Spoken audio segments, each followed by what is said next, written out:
Hello friends, welcome back to my channel. আজকে আমি আপনাদেরকে গাজরের পুরভরা পরোটা তৈরি করে দেখাবো। আশা করি ভিডিওটি আপনাদের ভালো লাগবে, তো দেখতে থাকুন এবং উপভোগ করতে থাকুন। এই গাজরের পুরভরা পরোটা বানানোর জন্য নিয়ে নিয়েছি দুটো গাজর। গাজরের খোসা ছাড়িয়ে পরিষ্কার করে ধুয়ে নিয়েছি।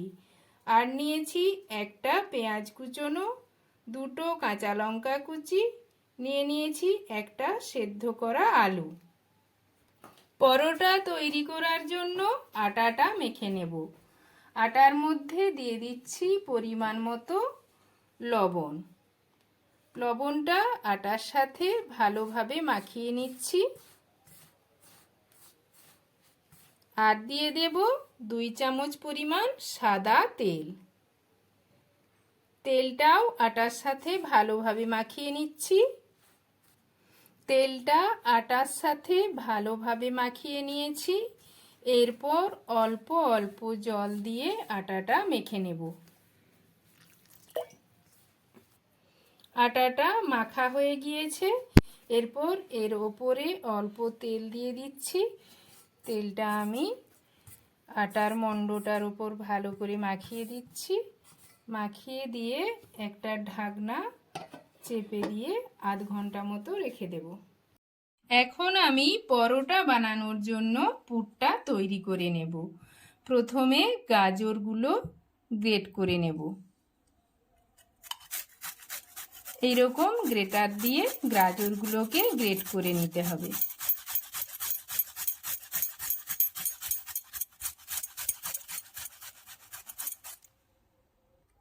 গাজর দুটো গ্রেট করে নিয়েছি। আলুটাকেও এই গ্রেটার দিয়ে গ্রেট করে নেব।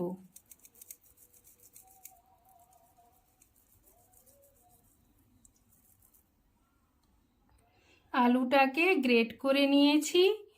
এরপর এর মধ্যে দিয়ে দিচ্ছি একটা কুচনো পেঁয়াজ, দিয়ে দেব কুচনো ধনেপাতা, দিয়ে দিচ্ছি কুচনো লঙ্কা, দিয়ে দেব 1 চামচ পরিমাণ গ্রেট করে রাখা আদা, আর দেব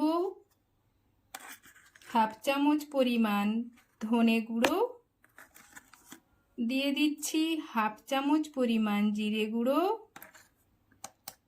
দিয়ে দিলাম অল্প পরিমাণ লঙ্কা গুঁড়ো, আর দেব 1 চামচ পরিমাণ চাট মশলা, দিয়ে দিচ্ছি পরিমাণ মতো লবণ।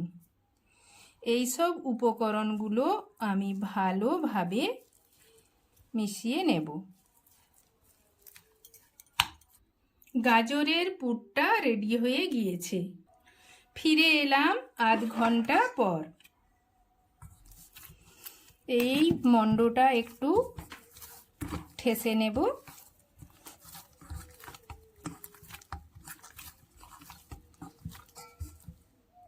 মণ্ডটা ঠেসে নিয়েছি। এরপর আমি লেচি কেটে নেব।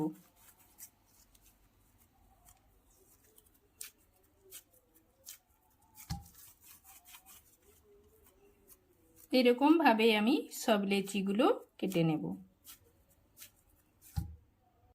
সব লেচিগুলো কেটে নিয়েছি। একটা লেচি নিয়ে গোল করে নিয়েছি। এরপর এটাকে আমি এইরকম ভাবে বাটি শেপ দিয়ে দেব।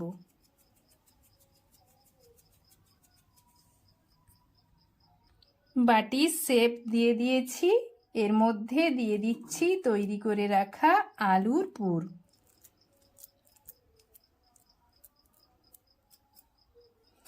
এরপর আমি এর মুখটাকে বন্ধ করে দেব।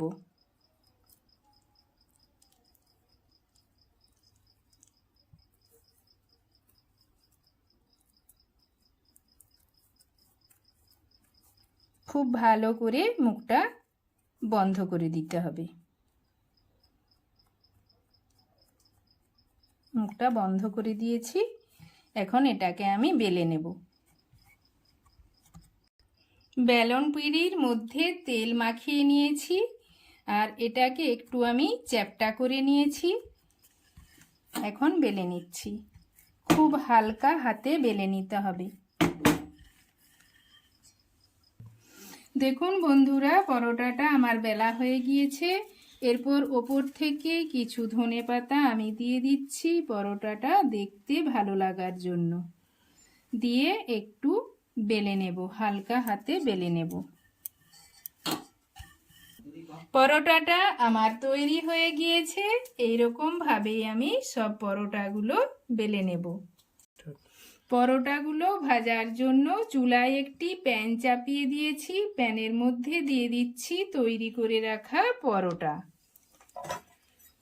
পরোটার এক পাশটা ভেজে নেব। পরোটাটার এক পাশটা ভাজা হয়ে গিয়েছে, এবার আমি অপর পাশটা উল্টে দিচ্ছি। এরপর দিয়ে দিচ্ছি সাদা তেল। তো দেখুন বন্ধুরা, পরোটাটা ভাজা হয়ে গিয়েছে। তো দেখুন বন্ধুরা, পরোটাটা দেখতে কতটা সুন্দর হয়েছে। এটা দেখতে যতটা সুন্দর হয়েছে, খেতেও কিন্তু খুব ভালো লাগবে। আপনারাও বাড়িতে খুব সহজে এই গাজরের পুরভরা পরোটা বানিয়ে নিতে পারবেন। তো বন্ধুরা, ভিডিওটি ভালো লাগলে আমার চ্যানেলটিকে অবশ্যই সাবস্ক্রাইব, লাইক, শেয়ার এবং নতুন ভিডিওর আপডেট পেতে পাশের বেল আইকনটি প্রেস করে দেবেন। আজকের মতো এলাম বন্ধুরা।